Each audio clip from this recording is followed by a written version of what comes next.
Dear students, जो भी government job aspirants हैं, काफ़ी टाइम से इंतज़ार था कि जेकेएसएसबी की तरफ से नायब तहसीलदार की या पटवारी की पोस्टें हमें कब देखने को मिलेंगे। फाइनली सभी जो भी गवर्नमेंट जॉब एस्पायरेंट्स हैं, इन सभी का ये इंतज़ार ख़त्म होता है। सभी के लिए एक बहुत अच्छी न्यूज़ है, जिस अकॉर्डिंगली बात करेंगे कि Jammu and Kashmir service selection board की तरफ से जो नायब तहसीलदार की पोस्टें हैं, वो फाइनली जो है वो इनकी एडवर्टाइजमेंट जो है वो रिलीज़ दे दी गई है डिपार्टमेंट की तरफ से। रिवेन्यू डिपार्टमेंट में अगर हम बात करेंगे, एडवर्टाइजमेंट नंबर रखा गया है जो हमारा 5/2025 है, जिसमें नायब तहसीलदार की 75 पोस्ट जो है वो हमें देखने को मिली है।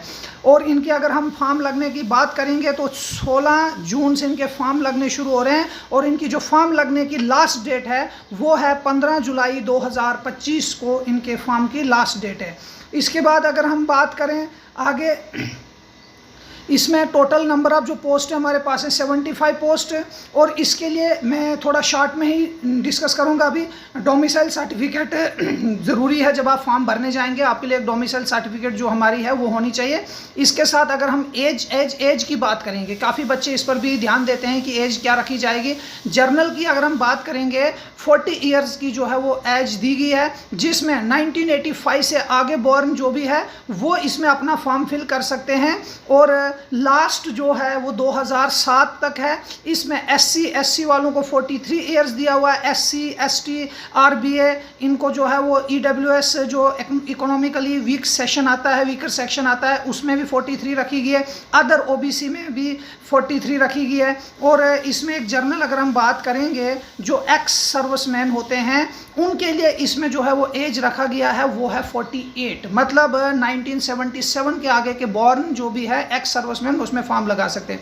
बाकी शॉर्ट में डिस्कस करेंगे क्वालिफिकेशन क्या, इसमें क्या चाहिए। अगर हम जर्नल बात करेंगे, जो मेन जो एक बच्चों के मन में एक डाउट था, काफ़ी टाइम से जो भी बच्चा हमारे पास आता था उन सभी के मन में एक डाउट था कि सर क्या इसमें उर्दू कंपलसरी रखा जाएगा।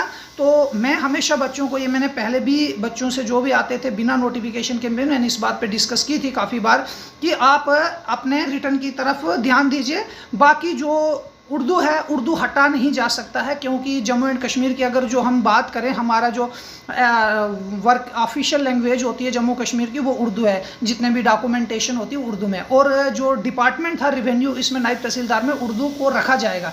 लेकिन ये मैंने कहा था कि अब इसको क्या सिर्फ एक उर्दू नॉलेज रखी जाएगी या फिर इसको मेरिट में लिया जाएगा, वो बात आप सामने आ गई है। फॉर्म भरने के लिए आपको सिंपली ग्रेजुएशन होनी चाहिए। ग्रेजुएशन के बेस आप फॉर्म भरोगे और आगे आपके 2 पेपर होंगे। पहला पेपर आपका जो होगा, जो रिटन एग्जाम होगा, पेपर 1, जिसका भी सिलेबस आएगा उन्होंने दिया, आगे सिलेबस देंगे। और जो सेकंड है, जब रिटन पेपर 1 जो पास करेंगे बच्चे, उनका क्या होगा, पेपर पास करने के बाद उनका एक शॉर्टलिस्ट कैंडिडेट का किया जाएगा। उसमें उर्दू नवी गुणन वाला है कि जो वर्किंग नॉलेज है वो उर्दू की होनी चाहिए। ये सिर्फ एक क्वालिफाइंग नेचर में होगा, मतलब इसका मेरिट में काउंट नहीं किया जाएगा, आपको सिर्फ एक क्वालिफाई।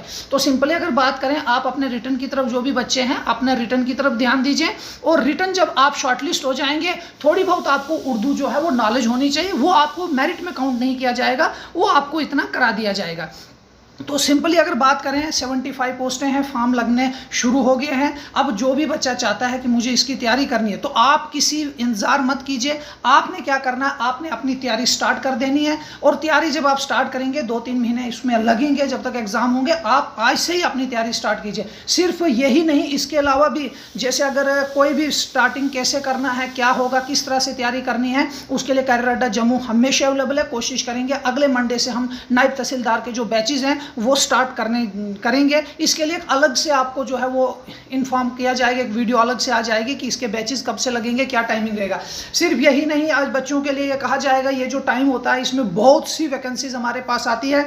मैं सिर्फ इन्हीं की बात नहीं करूंगा। जैसे कल ही हमारे पास एक SSC की तरफ से भी नोटिफिकेशन आई थी, जो SSC में स्टेनोग्राफर ग्रेड C और D जो है वो भी पोस्ट अनाउंस हो चुके हैं। उनके भी फॉर्म 6 से लगने शुरू हो गए। उससे पहले 2 तारीख से फॉर्म लगे थे जो एसएससी में जो आया था फेज सेकंड आया था उसकी भी पोस्टें आई हुई है, उसके फॉर्म भी 2 से लग रहे हैं फेज सेकंड के, इनसे 2 से फॉर्म लगे हैं और ये 23 तक इनकी लास्ट डेट है, जून तक फॉर्म लगने की।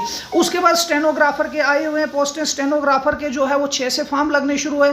मतलब ये हुआ अभी जून में एसएससी की तरफ से सीजीएल, सीएचएसएल या आगे जाकर एसएससी की तरफ से एसएससी जीडी, मतलब हर तरह की वैकेंसीज जो है, बम्पर वैकेंसीज जो है बैंकिंग सेक्टर में, ये जो टाइम होता है ये इस टाइम में आती है। तो आप अपनी तैयारी स्टार्ट कीजिए और तैयारी में कहीं भी कोई ऐसी प्रॉब्लम आती है तो कैरियर अड्डा जम्मू हमेशा बच्चों के लिए अवेलेबल रहता। आप नीचे दिए गए नंबर पे कॉल कीजिए और जो भी आपके मन में डाउट है, इंक्वायरीज है, उन पे आप जो है वो डिस्कस कर सकते हैं।